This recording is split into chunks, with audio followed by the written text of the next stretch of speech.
নমস্কার, আমি গোবিন্দ চক্রবর্তী।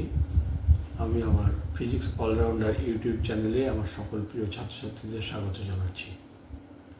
আজকে আমি যে এপিসোডটা নিয়ে হাজির হয়েছি সেটা হচ্ছে বিভাজন প্রক্রিয়ায় বহু ভেক্টরের যোগ, composition of several vectors by resolution. কেন এই পদ্ধতির দরকার হচ্ছে সেটা একটু বলে নিই আগে। আমরা এর আগের এপিসোডে দেখেছি যে বহুভুজ সূত্র দিয়ে 3 বা তার বেশি ভেক্টরের যোগ করা যায়। কিভাবে যোগ করা যায় সেই টেকনিকটা আমরা দেখেছি। সেই লব্ধিটার মান এবং দিক যথাযথভাবে নির্ণয় করার কোনো পদ্ধতি কিন্তু আমরা সেখানে দেখিনি। আমরা অ্যাট এ গ্লান্স কতগুলো ভেক্টর যদি একই ক্রমে একটা বহুভুজের বাহু বরাবর নিই তখন অবশিষ্ট বাহুটা তার লব্ধিকে মানীয় দিকে প্রকাশ করে, এই কথাটা বলেছি ঠিকই, কিন্তু সেই লব্ধিটার মান এবং দিক অ্যাকিউরেটলি নির্ণয় করার উপায় কিন্তু আমাদের হাতে ছিল না। তার জন্যে আজকে আমরা যে পদ্ধতিটা বলছি সেই পদ্ধতিতে সেটা করা সম্ভব হবে, অর্থাৎ বিভাজন প্রক্রিয়ায় বহু ভেক্টরের যোগ। অনেকগুলো ভেক্টর, 3 বা তার বেশি ভেক্টর রয়েছে, তাদের আগে আসলে আমরা রেক্ট্যাঙ্গুলার রেজলিউশন করে নেব, সমকৌণিক বিভাজন করে নেব, মানে আমাদের কার্টেশিয়ান নির্দেশতন্ত্রে এক্স আর ওয়াই দুটো দিকে তাদের আগে ভেঙে নেব। ভেঙে নিয়ে তাদের যে উপাংশগুলো দেখব সেই উপাংশগুলো থেকে আমরা তারপর উপাংশগুলো যোগ করে এক্সের দিককার উপাংশ ওয়াইয়ের দিককার উপাংশ একসঙ্গে যোগ করে তার থেকে লব্ধি মান এবং দিক নির্ণয় করব। কী পদ্ধতিতে সেটা করি সেটা তোমরা দেখতে থাকো। দেখো, আমরা বিভাজন প্রক্রিয়ায় কিভাবে বহু ভেক্টর যোগ করতে পারি সেটা এখন হাতে কলমে দেখাই তোমাদের। ধরো আমার কাছে 4টে ভেক্টর আছে। এখানে ছবিটা এঁকে দেখাচ্ছি। দেখো, একটা এইদিকে, একটা এইদিকে, একটা এইদিকে, একটা এইদিকে, এরকম। ধরো এই ও বিন্দু থেকে এই একটা ভেক্টর এ, ও এ একটা ভেক্টর, ও বি আর একটা ভেক্টর, ও সি আর একটা ভেক্টর, ও ডি আর একটা ভেক্টর। এইরকম 4টে ভেক্টর ক্রিয়া করছে। ধরো ওই 4টে ফোর্স আছে, এটা একটা ফোর্স, এটা একটা ফোর্স, এটা একটা ফোর্স, এটা একটা ফোর্স। এই ও বিন্দুতে যে পার্টিকেলটা আছে তার উপরে অ্যাক্ট করছে। তাহলে সেই ফোর্সের রেজাল্ট্যান্টটা কী হবে ও বিন্দুর উপর, সেটা আমরা দেখতে পাই। এখান থেকে এই সূত্র থেকে বের করে ফেলতে পারবো। তো এখন দেখো আমরা এই 4টে ভেক্টরকে যোগ করার জন্যে আমরা এই 4টে ভেক্টরকে সরিয়ে, আমরা এদের আদিবিন্দুটাকে সরিয়ে আমরা কার্টেশিয়ান নির্দেশতন্ত্রে মূলবিন্দুতে নিয়ে ফেলে এই ভেক্টর কটাকে আবার আঁকছি কীভাবে, এটা দেখো। এটা খুব ভাইটাল জিনিস, এটা কিন্তু বেশ পরিষ্কার বোঝার দরকার আছে। দেখো, এই হচ্ছে আমাদের কার্টেশিয়ান নির্দেশতন্ত্র, এই তার মূলবিন্দু। আমরা আসলে এই যে 4টে ভেক্টর আছে এই ভেক্টর কটার এই আদিবিন্দুটা সরিয়ে এখানে নেব, নিয়ে এই ও এ ভেক্টরটাকে আঁকবো। আচ্ছা, আমার এদিকটা এক্স, এদিকে ওয়াই, এদিকে এক্স ড্যাশ, ওয়াই ড্যাশ। এই এখন এই এ ভেক্টরকে এইখানে আঁকছি। দেখো, এই চেষ্টা করছি এই ও বিন্দুটাকে এখানে সরিয়ে এর সঙ্গে সমান্তরাল করে এই রেখার দৈর্ঘ্য সমান করে যাতে আঁকা যায় তার একটা চেষ্টা আমরা করলাম। কারণ আমরা জানি একটা ভেক্টরকে এভাবে তার আদিবিন্দু সরিয়ে অন্য জায়গায় নেওয়া যায়, সেটা আমাদের হাতেই রয়েছে। তাহলে এই ও এ ভেক্টরটাকে এখানে নিয়েছি, ও বি ভেক্টরটাকে একই রকমভাবে ও বি ভেক্টরটাকে এই দিকে নিলাম, এই ও বি ভেক্টরটাকে এই দিকে নিলাম, ও সি ভেক্টরটাকে এই নিলাম, ও সি ভেক্টরটাকে এই নিলাম, ও সি। আর ওডিটাকে এইভাবে নিচ্ছি,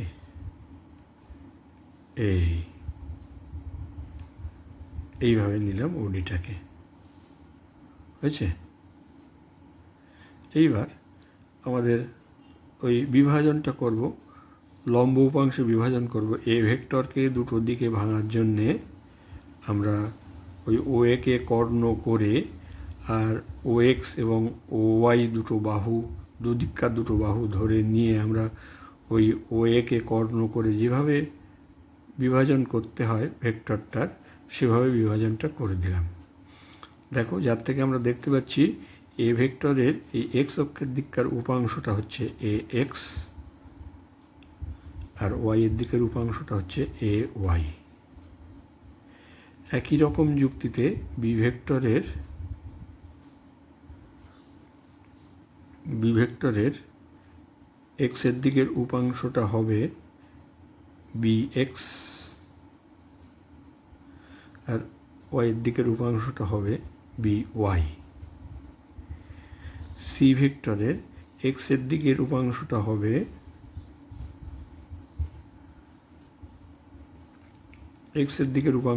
সি এক্স,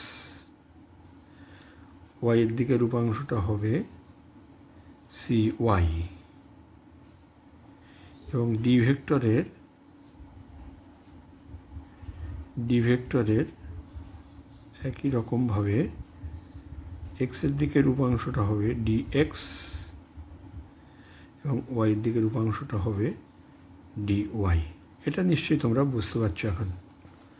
তাহলে আমরা কি পেলাম? আমাদের চারটে ভেক্টর ছিল, সেই চারটে ভেক্টরকে পরস্পর লম্ব, প্রত্যেকটাকে এক্স এবং ওয়াই এই দুই পরস্পর লম্ব অক্ষের দিকে ভেঙে ফেলেছি।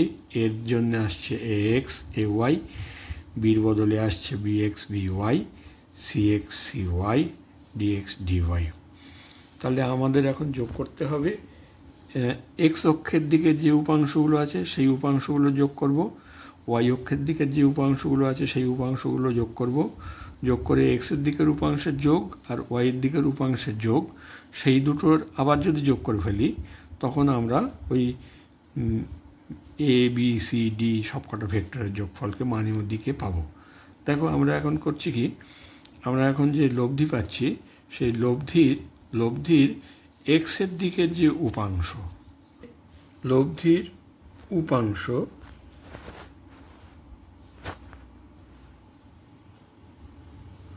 আর এক্স হলে আমরা আর এক্সকে কীভাবে লিখছি দেখো। R x is equal to what না A x plus B x.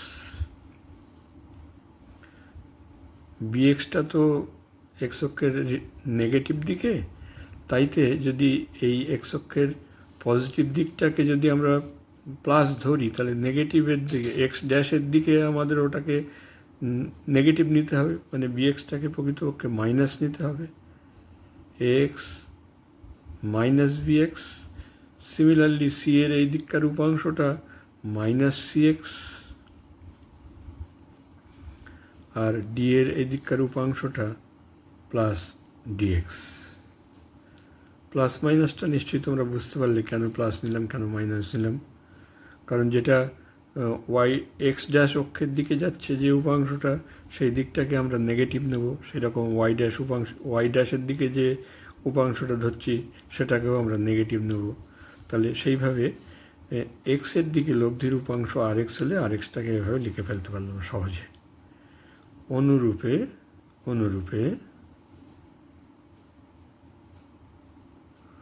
Y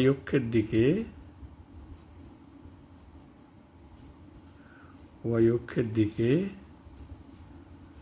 লব্ধির উপাংশ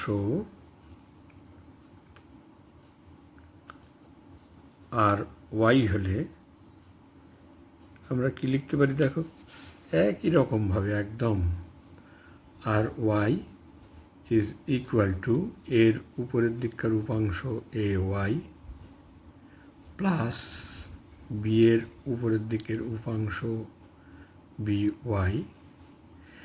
সি তো ওয়াই ড্যাশ অক্ষের দিকে চলে যাচ্ছে, সুতরাং মাইনাস সি ওয়াই, এবং ডি এর জন্য মাইনাস ডি ওয়াই।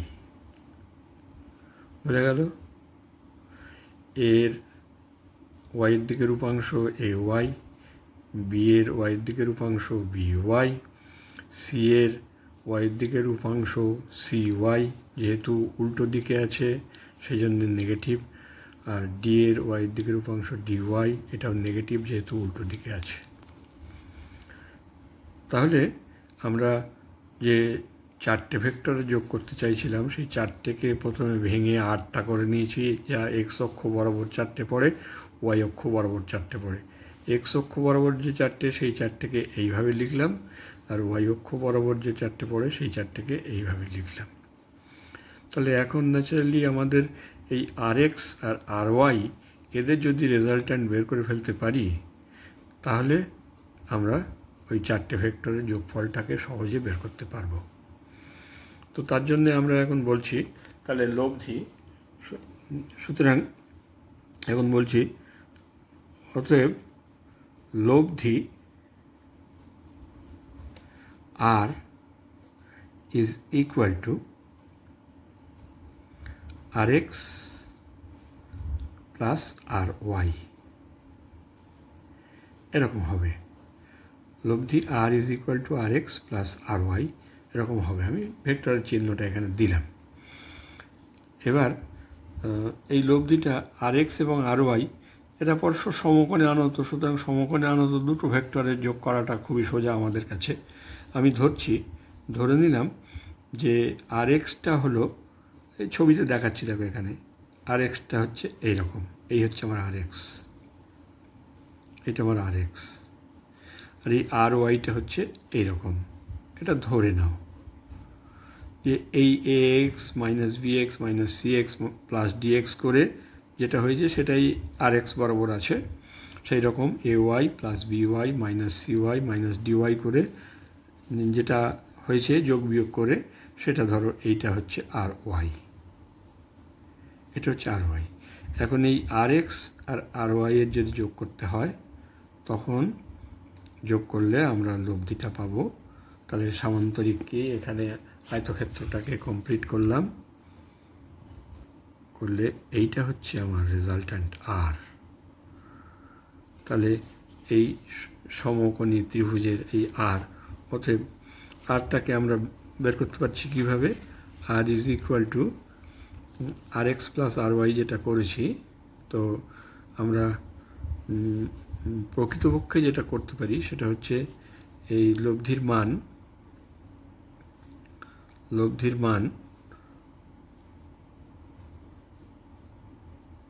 আর এর মড, সেটা কি হবে না, square root of R X square plus R Y এর স্কোয়ার, আর ওয়াই এর স্কোয়ার, এটা হবে লব্ধির মান। এবং লব্ধির দিকের জন্য যদি ধরি লব্ধিটা এক্স অক্ষের দিকের সঙ্গে ফাই কোণ করেছে যদি ধরি, তাহলে লব্ধির দিক ধরা যাক লব্ধি আর এক্স অক্ষের সঙ্গে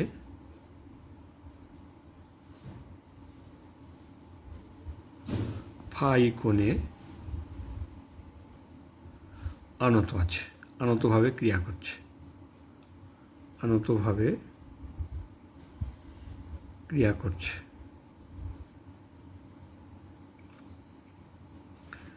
সেক্ষেত্রে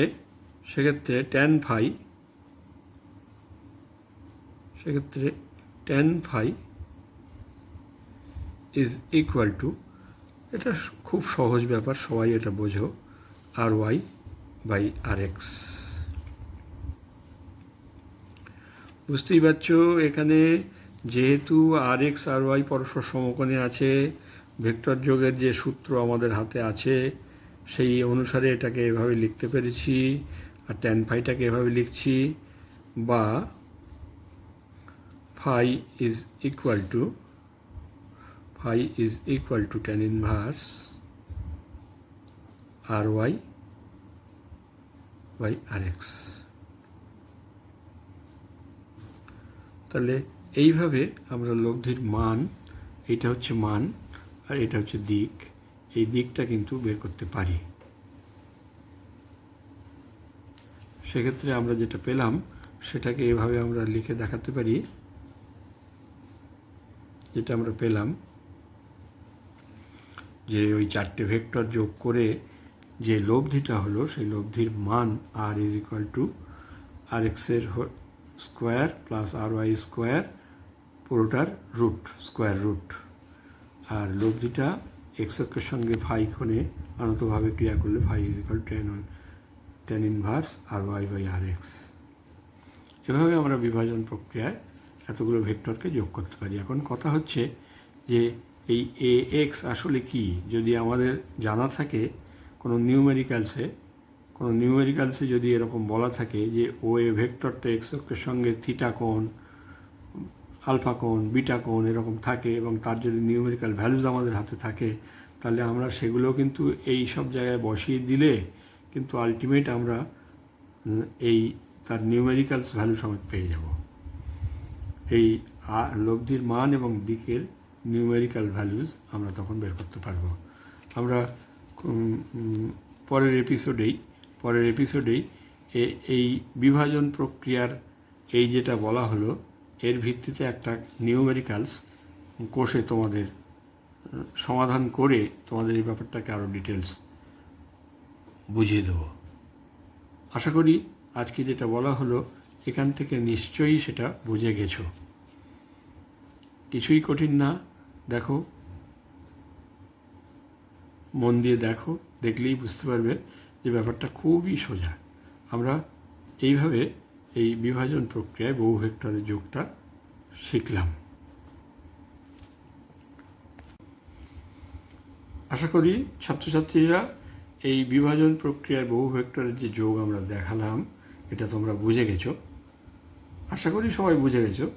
এ সত্ত্বেও যদি কারো বুঝতে অসুবিধে হয় তাহলে তারা আমার হোয়াটসঅ্যাপ নম্বরে যোগাযোগ করবে। ডেসক্রিপশন বক্সে আমার হোয়াটসঅ্যাপ নম্বর দেওয়া থাকবে। আমার হোয়াটসঅ্যাপের মাধ্যমে যোগাযোগ করবে, আমি তাদের সমস্যার সমাধান করে দেওয়ার চেষ্টা করব। আচ্ছা ছাত্রছাত্রীরা, এতক্ষণ যে ভিডিওটা দেখলে তোমরা, সেই ভিডিওটা যদি তোমাদের একটু ভালো লেগে থাকে তাহলে তোমরা ভিডিওটাকে লাইক, শেয়ার, কমেন্ট করো বা আমার চ্যানেলকে সাবস্ক্রাইব করো। সাবস্ক্রাইব করার সময় পাশের বেল আইকনটা প্রেস করতে ভুলো না, তাতে করে আমি যখনই নতুন কোনো ভিডিও দেবো তখনই সেটা তোমাদের কাছে আগে পৌঁছে যাবে। তোমাদের যদি কোনো রকম কোয়ারিজ থাকে, কোনো রকম কিছু নতুন কিছু পড়বার দরকার থাকে, তখন তোমরা আমার হোয়াটসঅ্যাপ নম্বরে আমার সঙ্গে যোগাযোগ করতে পারো। তোমরা আমার ফিজিক্স অলরাউন্ডার ইউটিউব চ্যানেলটাকে সাবস্ক্রাইব করো। আজ তবে এই পর্যন্ত থাক। আজকের মতো বিদায় নিচ্ছি। আমি তোমাদের ফিজিক্স স্যার গোবিন্দ চক্রবর্তী। নমস্কার।